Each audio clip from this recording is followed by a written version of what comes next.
Dr. Joey Kramer, Hope Upper Cervical Spine Center, and today I want to come forward with 2 rules when undergoing upper cervical care that will utterly ensure your success. Rule number 1, there is no cause for embarrassment in the chiropractor's office. You know, there's this really fascinating trend I've seen over the years, right, as I've been in offices. You know, people come up to you and they go, "Hey, you're a chiropractor, right?" Or you come into the office and you may say something like, "Yeah, so doc, I went to my ENT and I told them that I was, seeing a chiropractor," right?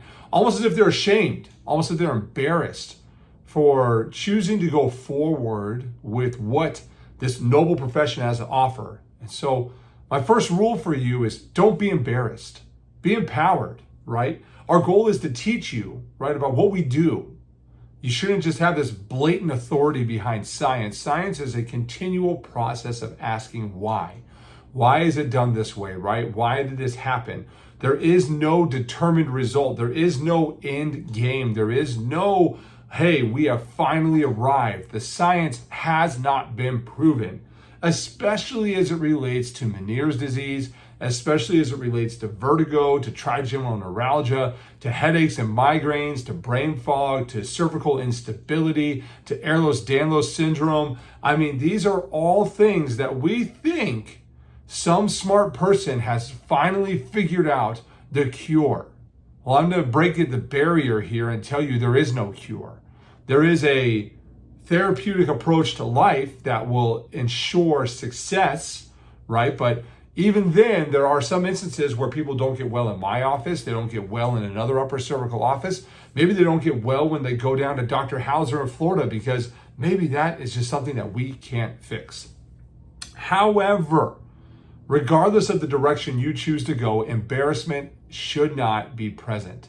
If you are embarrassed, then you have probably picked the wrong direction to go, or you are lacking self-confidence and your ability to communicate confidently the choices that you are owning in your life. Rule number 2 for you when you choose to go through upper cervical care: this shit works. I need to say it again for you because it's that important. This shit works. After one adjustment, people will see things change. It does not mean you're healed.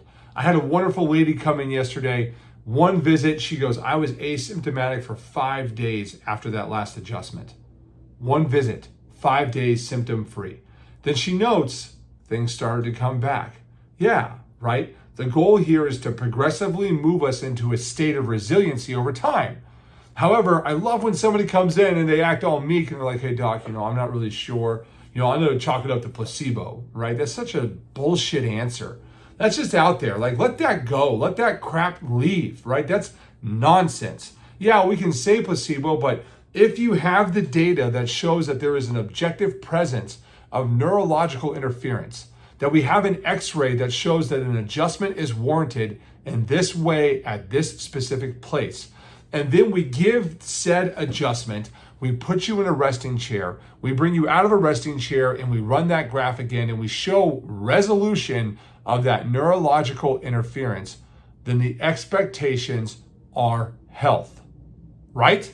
That should be the principle. That should be the practice. That is the scientific method of doing upper cervical work, right? It isn't this whole idea of lay down, let me crack you. No, it's this step-by-step approach that creates results. So when you have those results and when you have those experiences, whether it's at Hope Upper Cervical or whether it's at another upper cervical office, celebrate those wins because they are real. Tell your ENT, say, "Hey, listen, doc, I stopped all my medication. I started going to an upper cervical doctor. They fixed the problem at the top of my neck.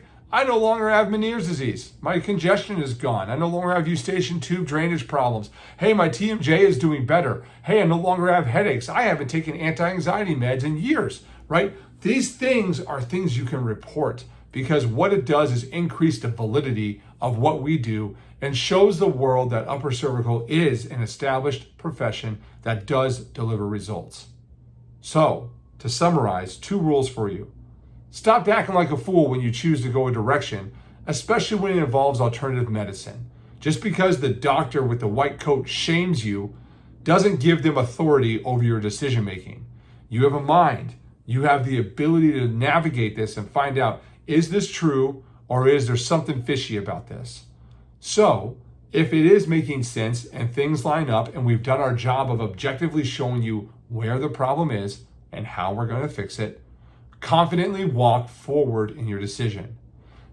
Part number 2 is celebrate your wins. When you get well, when you get healthy, the best thing you can do for yourself is say, man, that worked. I made an investment of my time and my money, and as a result, I got health. And this health is one that I have lacked for 5 years, 10 years, 15 years. And now I'm going 45 days, 65 days, 90 days, 180 days without any of the symptoms that I was suffering for the last insert years. These things will forever transform your life when you take control of your own choices and you celebrate your victories. I hope this helps when you choose to go forward with upper cervical care.